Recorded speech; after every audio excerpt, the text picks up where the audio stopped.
Hi there, my name is Matthew Gardner, author of the blog Gullibles Travels.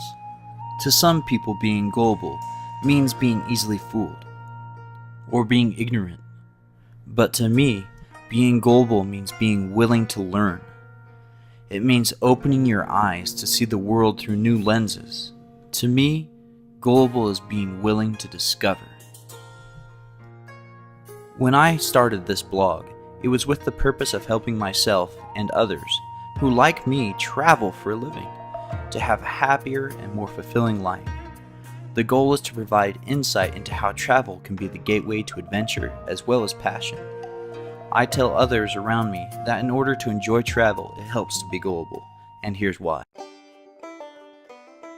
The main three reasons for gullible traveling are to see the world anew, see things you've never seen before, to develop a sense of adventure, and thirdly, to take control of your own happiness and do something about it. Allow me to illustrate these points by telling you the story of the Bigfoot hunt.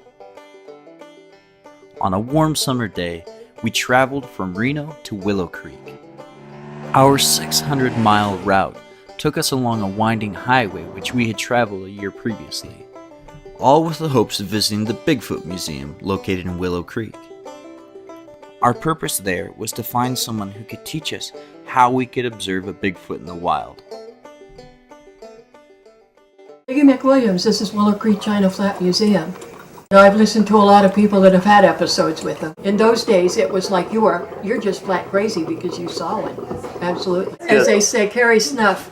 You know, there is a story about a man getting wrapped up in his camping gear, and a Bigfoot carries him off because he's got a daughter, Bigfoot daughter, thinking that, might be something going on there. Anyway, he stays in the camp for 5 days because he doesn't know if they're going to kill him or not, but he's carrying snuff.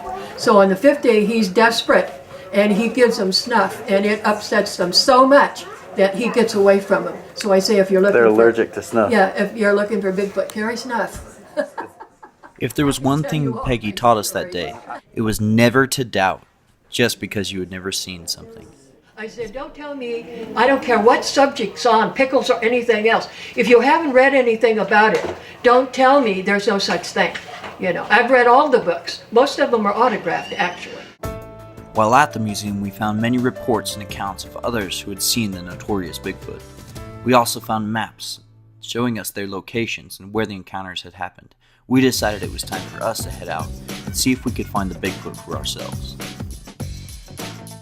While we were in the museum, Peggy gave us 2 more hints. Bigfoots could be baited in by 2 methods, either whistling or by laying out hot dogs near your campsite. We figured we would give it a try. Having exhausted all of our daylight, we found a place to make camp near the Klamath River. So after setting up our camp, Jeremy played his flute in hopes that we could draw something into our camp. As night fell, the shadows began to play tricks on our eyes. It was very unnerving. That night, neither of us slept. It was perhaps the most uneasy night I have ever spent in a tent. When the morning came, to our surprise, all of our hot dogs had been eaten, and near our tent in the bushes we found this. Signs that something had been there. Maybe it was a bear, maybe it was a Bigfoot. We never saw him, so I guess we'll never know, but this was one great adventure.